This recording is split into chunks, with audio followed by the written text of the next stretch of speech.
RSS అనేది ఒక సంస్థ అండి, 100 ఏళ్ల క్రితం ఉన్న సంస్థ. హెడ్డేవర్ అనేటోడు బ్రిటిషోడు ఇక్కడ ఉండాలా, ఇక్కడ స్వాతంత్రం రాకూడదు, అసలు చట్టాలు చేయొద్దు, మనోధర్మ శాస్త్రం ప్రకారమే పరిపాలించాలా.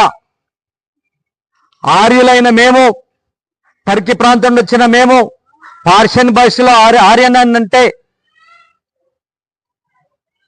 ఇరాన్ అన్నట్లు, ఇరాను మధ్య ఆచార్య టర్కీ యూరోప్ ప్రాంతం నుండి వచ్చిన మేము ఎవరైతే ఉన్నామో, మేము తెల్లోళ్ళం ఎవరైతే ఉన్నామో, ఎర్రోళ్ళం ఎవరైతే ఉన్నామో, మిమ్మల్ని ఎర్రిపాలు చేయడానికి మీ సింధు నాగరికత నగర సామ్రాజ్యాన్ని, మీ ద్రవిడ సామ్రాజ్యాన్ని చంపిపడేసి ఇక్కడ బక్కగున్నోళ్ళు, పొట్టుకున్నోళ్ళు, బట్టతలకాయ ఉన్నోళ్ళు, పొట్ట ఉన్నోళ్ళు, వెనుక బుట్ట ఉన్నోళ్ళు, వీళ్ళని చంపేసి మిమ్మల్ని రాక్షసులుగా చిత్రించి బ్రతుకున్న ఆడులని మాకు బానిసలుగా మా అంతఃపురంలో సేవకులుగా ఉంచి కాయ కష్టం చేయగలిగే గట్టెలు ఎవడైతున్నారో మిమ్మల్ని బానిసలు చేసి, ఒరే మేము దేవుళ్ళవురా, మేము సూర్యుడు పుట్టినాం, ఇంద్రుడు పుట్టినాం, చంద్రుడు పుట్టినాం, మీరు మాకు కట్టుబానిసలు, కట్టుబానిస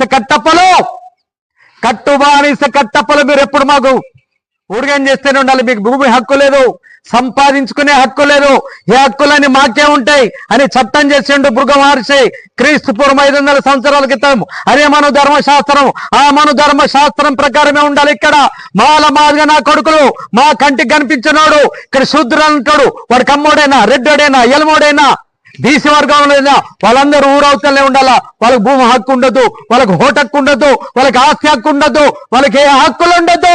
హక్కులు